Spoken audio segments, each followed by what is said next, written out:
Tamil cinema கதைகள். தமிழ் சினிமாவின் மூத்த இயக்குநர்கள் கே. சுப்பிரமணியம். கும்பகோணத்தை சேர்ந்த வழக்குரைஞரான இவர் 1936 1941 வரை பல தமிழ் படங்களை இயக்கினார். M.K. Thyagaraja Bhagavathar, S.T. Subbulakshmi, N.S. Krishnan, P.E. Chinappa ஆகிய நடிகரை கொண்டு சுதந்திர போராட்டத்துக்கு ஆதரவான பல படங்களை இயக்கினார். தமிழ் சினிமாவின் தந்தை என்று அழைக்கப்பட்டார். இவர் பவளக்கொடி, நவீன சதாரம், குசேலா, சேவா சதனம், தியாகபூமி போன்ற படங்களை இயக்கினார். இவர் தன் படங்களில் சமூக கருத்துக்களை கூறியுள்ளார்.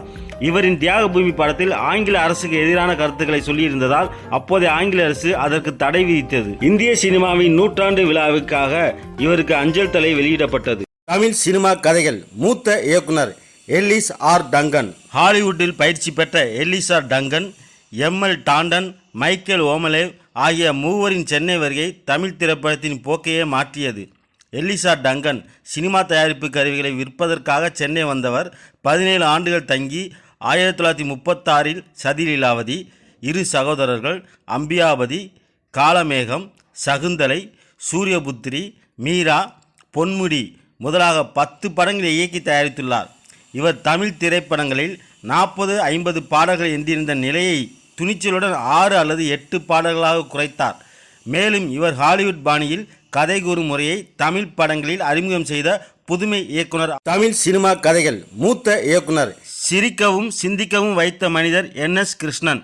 மணமகள், பணம் முதலான படங்களை இயக்கிய N.S. கிருஷ்ணன் பல அரிய நல்ல கருத்துக்களை படிப்பறிவு இல்லாத பாமரர்களின் அவல நிலையை அவர்கள் புரிந்து கொள்ளும் வகையில் நகைச்சுவை உணர்வோடு கூறியவர். மூட பழக்க வழக்கத்துக்கு எதிரான பகுத்தறிவு கருத்துக்களை தன்னுடைய திரைப்படங்களில் எடுத்து கூறியவர்.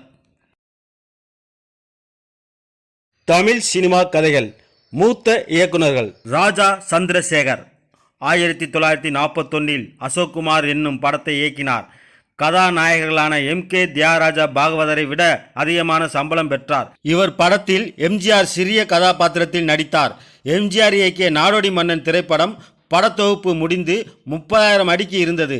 அதை எப்படி குறைப்பது என குழம்பிய MGR ராஜா சந்திரசேகரிடம் அந்த பணியை ஒப்படைக்க ராஜா சந்திரசேகர் அதை 15,000 அடி படமாக மாற்றினார். 1948 இவர் இயக்கிய ராஜமுக்தி படத்தில்தான் பானுமதி, P.S. வீரப்பா ஆகியோர் அறிமுகமானார்கள்.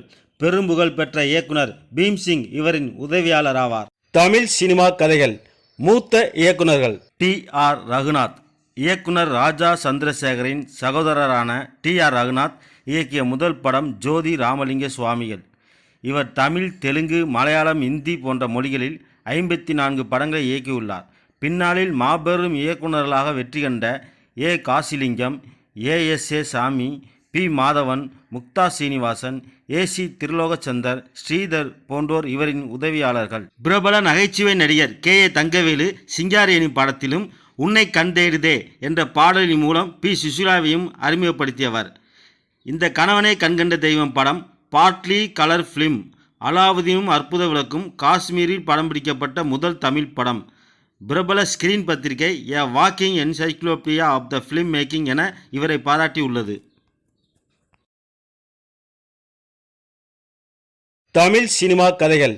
மூத்த இயக்குநர்கள் A.C. திருலோகச்சந்தர். முதலில் தமிழ் திரையுலகத்தை இந்திய திரையுலகம் மட்டுமல்ல உலக சினிமாவே திரும்பி பார்க்க வைத்தவர் A.C. திருலோகச்சந்தர். 1967 இவர் இயக்கிய தெய்வமகன் படம் ஆஸ்கார் விருதுக்கு பரிந்துரை செய்யப்பட்டது. தமிழக அரசு சிறந்த 3வது படமாக தேர்வு செய்தது. இவர் 1962 வீர திருமகன் படத்தில் இயக்குநராக அறிமுகமானார். 1963 இவர் இயக்கிய நானும் ஒரு பெண் தேசிய விருது பட்டியலில் இடம் பிடித்தது.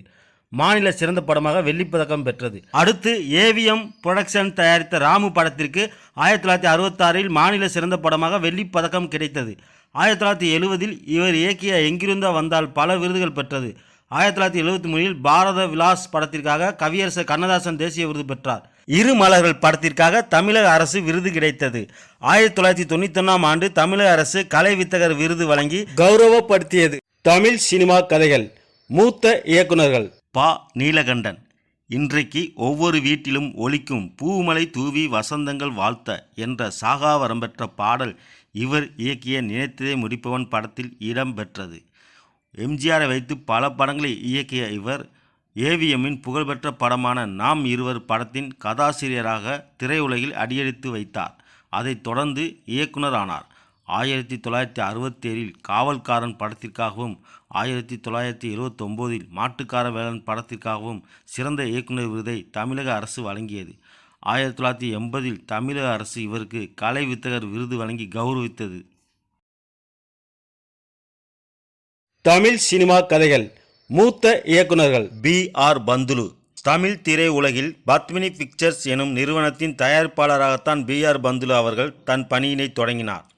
1958இல் சபாஸ் மீனா என்ற படத்தின் மூலம் முதலாக இயக்குனரானார். இதைத் தொடர்ந்து 1959இல் வெளிவந்த வீரபாண்டிய கட்டபொம்மன் தமிழ் திரை உலகத்தையே திரும்பி பார்க்க வைத்தது. இந்த படம் மத்திய மாநில விருதுகளை பெற்று தந்தது. 1963இல் வெளிவந்த கர்ணன் திரைப்படம் மிகப்பெரிய வெற்றி பெற்றது. மேலும் சிறந்த இரண்டாவது படமாக தேசிய விருதை பெற்றது. புதிய தொழில்நுட்ப வசதியுடன் 2012ஆம் ஆண்டு கர்ணன் திரைப்படம் மீண்டும் வெளியிடப்பட்டு 100 நாட்களை கடந்து ஓடி வரலாற்று சாதனை நிகழ்த்தியது.